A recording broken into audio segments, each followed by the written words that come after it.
In 1987, in March, 7 to 12, 100 churches in Zaria City were burned down, and over 300 Christian homes and businesses, cars, and a couple of people killed and destroyed.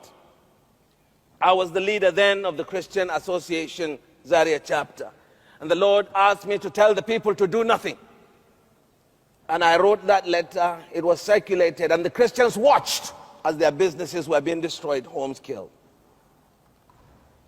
In 2010, I was in Jos as bishop. To the date, 7th to the 12th of March, 3 villages in the near outskirts of Jos,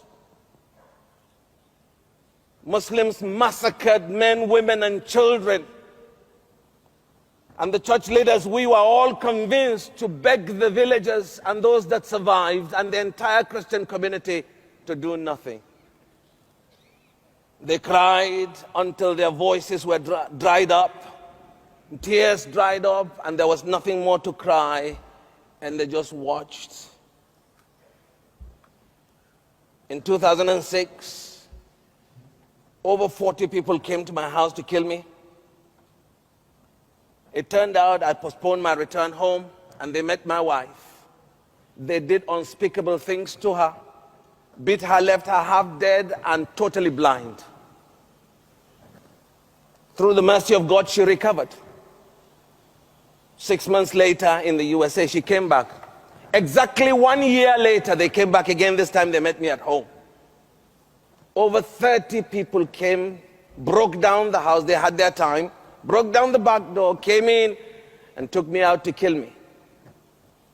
They later on changed their minds and said they would kill me in my bedroom. I pleaded with them to pray, and they allowed me to pray. As I prostrated before the Lord, about 2 minutes later, my wife was holding my hands. 5 minutes later, my son came in, and I said, "What are you doing here?" And he said, "Daddy, they've gone."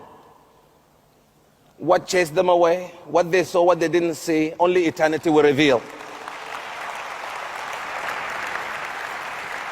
Now, friends, I'm not saying this to play down on those who have died. I've lost a classmate who was a pastor in Kaduna. He was roasted in his church. I've lost colleagues, schoolmates, and brothers and sisters who've been slaughtered for the faith. Why I'm alive, I don't know. But one thing I know, until my time is up, and I know I will die someday, blood crash, air crash, car crash, whatever crash, until that day, I have a gospel to proclaim.